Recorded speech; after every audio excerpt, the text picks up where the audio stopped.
조용한 세상 속에서 살아가고 있던 진우라는 남자와 굉장히 So that's 시끄러운 quite a 세상 difficult 속에서 question, but 영혼이라는 my 사람이 go at it is, so it's about this character 마주치게 Chinu 되고 who is 그 두 used to 사람이 living in a 서로 silent 다른 world, 언어를 and the 사용하지만 character Kwon who is 오히려 used to 서로를 living in a 더 very 깊게 loud world. 이해하게 되는 And 서로 coincidence 사랑하게 brings 되는 them 그런 together, and even though they use a different language, they learn to deeply understand and love one another. Okay, so, but this one, as I understand it, was a remake of 1995, won numerous awards. So now we're looking at 28 years later.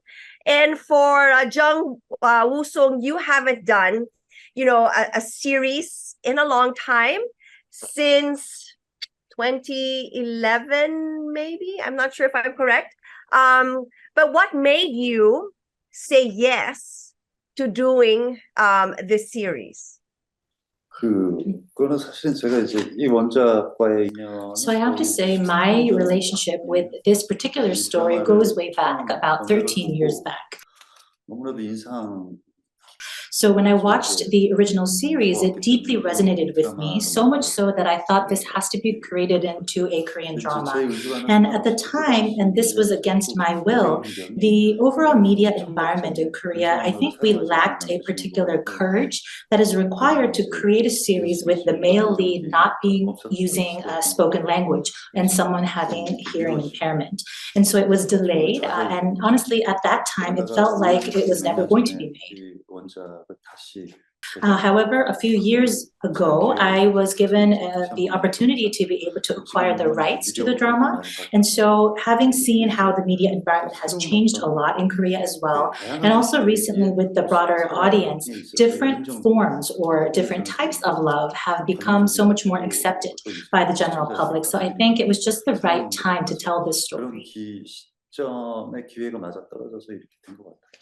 The preparations that both of you needed to do in order for you to, portray your roles, sign language that you needed to learn?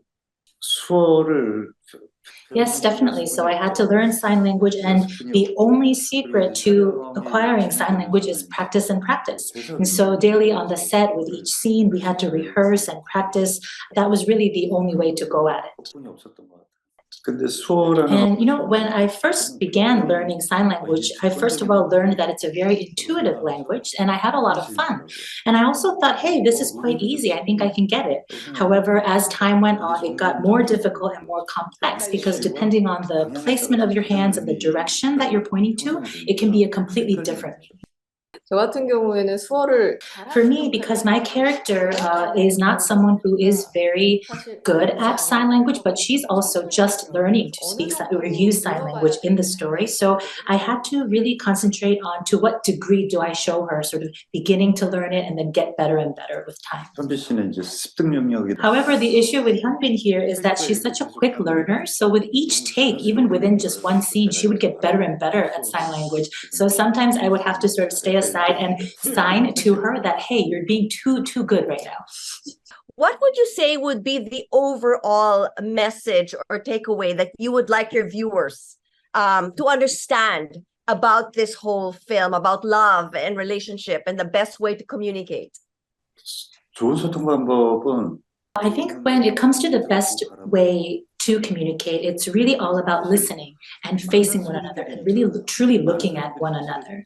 We live in a world where there is so much noise and sounds, and each of them demand our attention. However, with so many different sounds clashing against one another, I feel like we sometimes have to wonder, do we really lose sight of what's truly wanting to be conveyed by everyone? And now it's just, we are left with a very loud world where there's only noise and not much message.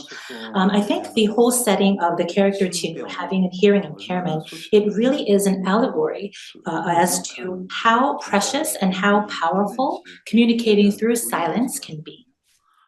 드라마를 보면서 뭔가 I think as you watch the drama, I think the story and our show does a great job of expressing things that we may not always notice, even though they're there.